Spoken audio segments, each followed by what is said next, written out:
전주에서 올라왔습니다. 여러 이유가 있었지만 계획이 변경됐어요. 비록 몇 달 안 살았지만 전주에서 저는 다시 일어날 힘을 얻었습니다. 제가 살던 곳에서 이사를 했으면 아마 이렇게까지 힘을 얻지는 못했을 거예요.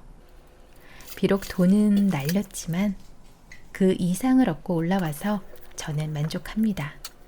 그러나 올라오자마자 극한 우울에 시달렸습니다. 이번 우울은 너무 심했어요. 게다가 왜 사는지, 내가 왜 살아야 하는지 근본적 물음표까지 꼬리에 꼬리를 물고 따라왔습니다. 도저히 살아야 할 이유를 모르겠더군요. 제가 살아야 할 이유 중엔 고돌이도 있었습니다. 그 존재가 없어지니 심적으로 많이 흔들리는 것 같다는 생각이 들었어요. 술과 폭식이 시작되고 다시 몸이 안 좋아지니 이렇게는 도저히 안 될 것 같아서 걷기라도 해보자 해서 나갔는데 공원엔 많은 강아지들이 있었습니다. 결국 다 걷지 못하고 들어왔어요. 하고 싶은 건 많은데 살아야 할 이유를 몰라서 죽지도 제대로 살지도 못하는 지금 이 시간이 너무 힘들었습니다. 일부러 사람들을 만났습니다. 그러나 만나면 미안해집니다. 우울해 보이지 않으려 해도 얼굴에서 티가 나고 말에서 티가 나는데 우울과 부정적 기운은 쉽게 전염되고 좋아하는 사람이 없으니까요. 그래서 예전엔 사람을 일부러 피하기도 했습니다. 그렇다 보니 마치 전염병 환자 같은 느낌이 들기도 하더군요. 유튜브에서도 말하잖아요. 우울한 사람은 무조건 피하라고. 아주 세게 말하는 그런 유튜버들, 솔직히 극혐하지만 저 스스로도 우울이 심할 땐 당당하게 사람들을 만나기가 어렵긴 합니다. 우울이 좀 나아진 지금은 그렇게까지는 생각 안 하려고 해요.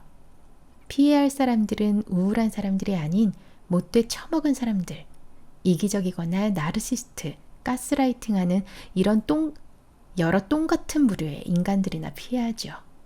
무튼 우울 얘기하다가 좀 흥분했네요. 우울로 근 한 달을 고생했습니다. 어느 날은 새벽에 너무 우울해서 펑펑 울었어요.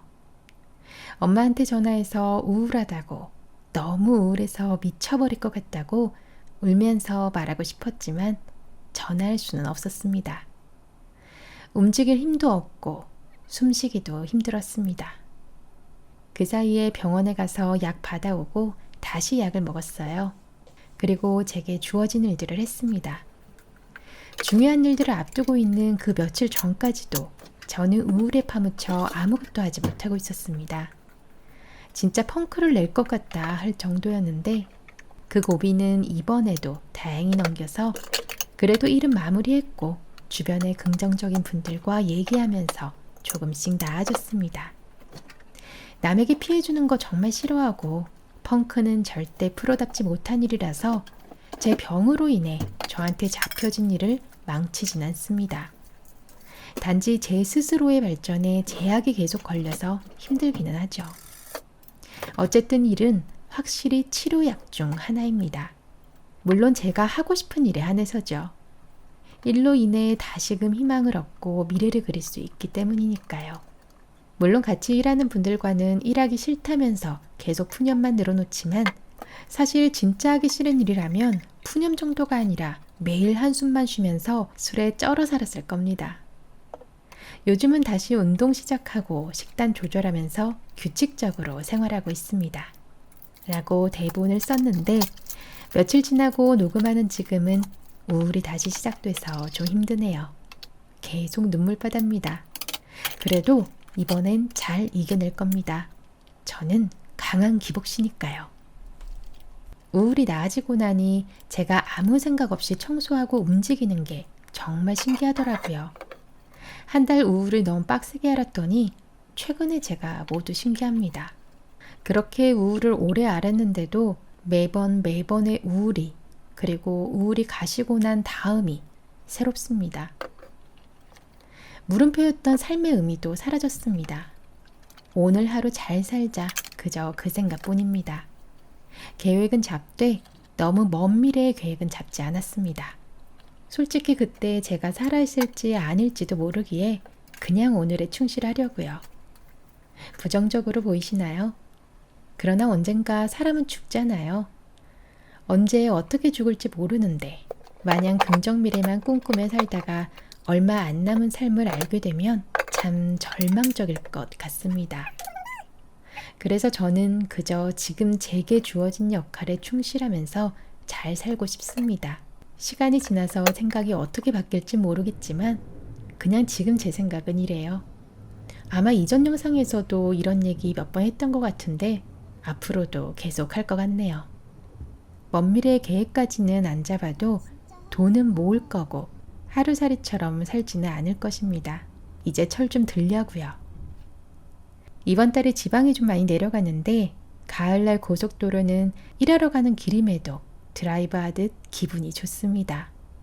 곧 제가 좋아하는 겨울이 오지만 이번 겨울은 지난 여름처럼 어마무시하다는 예고가 있어서 이 짧은 가을이 조금이라도 지속됐으면 좋겠네요. 며칠 전에 고돌군한테 다녀왔습니다. 고돌군이 가고 두 계절이 지나고 있습니다. 저는 거의 매일을 꿈을 꾸는데 이사 와선 꿈도 잘 안 꾸고 꿔도 기억이 잘 나지 않더라고요. 그런데 이사 오고 고돌군이 꿈에 여러 번 나왔습니다. 고돌군 때문에 내려간 건데 결국 멀리 떠나와서 너무 미안했습니다. 얼마 전엔 가위에 눌렸는데 마지막에 고돌군 코 고는 소리가 너무 생생하게 들려서 확인하다가 깨버렸습니다. 정말 생생했어요. 진짜 고돌군이 이곳에 같이 있는 거라면 정말 좋겠네요. 수목장을 할 때 진행하셨던 담당자분이 고돌군 화장을 잘했다고 말씀을 해주셨는데요. 김포에 있는 마스 땡땡땡 장례식장 직원분들 감사합니다. 정성껏 해주셔서 수목장도 무사히 진행할 수가 있었어요. 그리고 장례식 날 저를 태워주신 택시기사님이 여기 차 없다고 끝날 때까지 기다리겠다고 하셨는데 시간도 오래 걸리고 괜히 영업하시는 느낌이 들어서 거절했습니다. 웃상이신지 계속 웃고 계시는데 그것도 당시 제 상황에선 별로였고요. 그런데 끝나고 진짜 기다리고 계시더라고요. 그래서 타고 왔는데 택시비를 안 받으시는 거예요. 집까지 꽤 먼 거리라서 택시비가 많이 나오는데 그걸 마다하신다니 아까의 제 잘못된 생각들을 반성하면서 기사님께 감사 인사를 드렸습니다. 기사님은 역시 웃으시면서 마음 잘 추스리라고 말씀해 주셨는데 기사님 지금 어디선가 택시를 몰고 계실 텐데 정말 잘 되실 겁니다. 폐택시라서 제가 다시 뵐 일이 있을지 모르겠지만 혹시라도 다시 뵐 일이 있다면 정말 그때 감사했다고 기사님 덕분에 용기를 많이 얻었다고 말씀을 드리고 싶네요.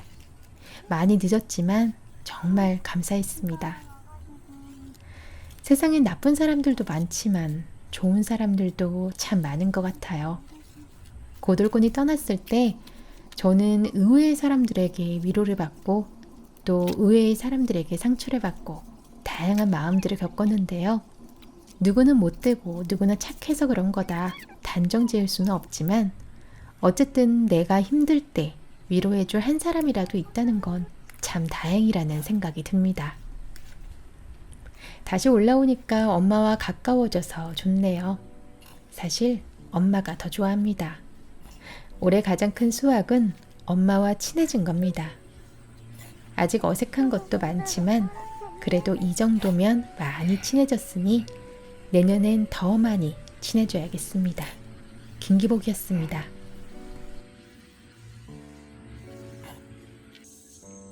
많이 보고 싶다. 고들군도 엄마 많이 보고 싶지?